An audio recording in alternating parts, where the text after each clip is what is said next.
Magandang umaga po mga kanayon. Ay nanggaling na po kami doon sa pinagpagawa namin ng mixer para sa aming sounds para mamaya sa aming tugtog sa cage box. Ay nandito po kami sa kainan na ang pangalan po ay Bonchon. Bonchon po. Ayan, no? Dito po kami sa building ng Isitan. So habang kami nagantay nagpalamig dito, di kami po muna ay kakain. Sinama po ako ng aking kapartner na si Bert Cantiga, may-ari po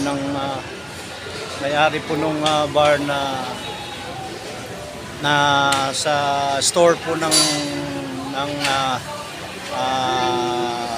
kids box. So siya isubok na rin po niya dito na masarap daw. Bonchon, ayan po. Ito mga kanayon. Ito yung...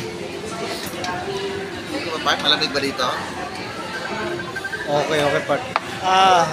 Ayan po yung aking kapartner na siya po ang owner nung sinasabi ko sa inyo na cage box na sa gabi meron pong banda every Saturday, every Friday, Saturday.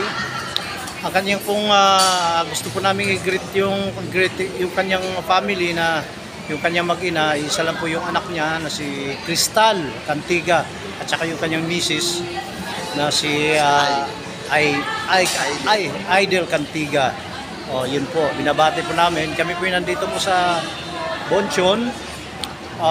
Tested na po kasi daw niya ito dito, masarap ang luto. Katulad din ng kanilang restaurant na pag nakapasyal po kayo doon sa kids box ay napakasarap po ng luto.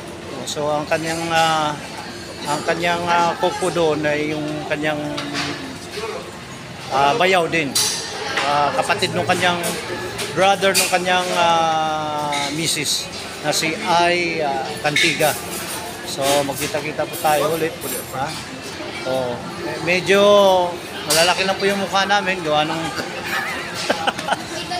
dahil po sa camera, pero maraming salamat po sa inyong panonood at pwede nyo po kaming kung di po naman nakakabala po sa inyo, di subscribe o share po rin aming video para po sa good vibes po para sa ating lahat. So ito po yung nandito po kami sa Isitan.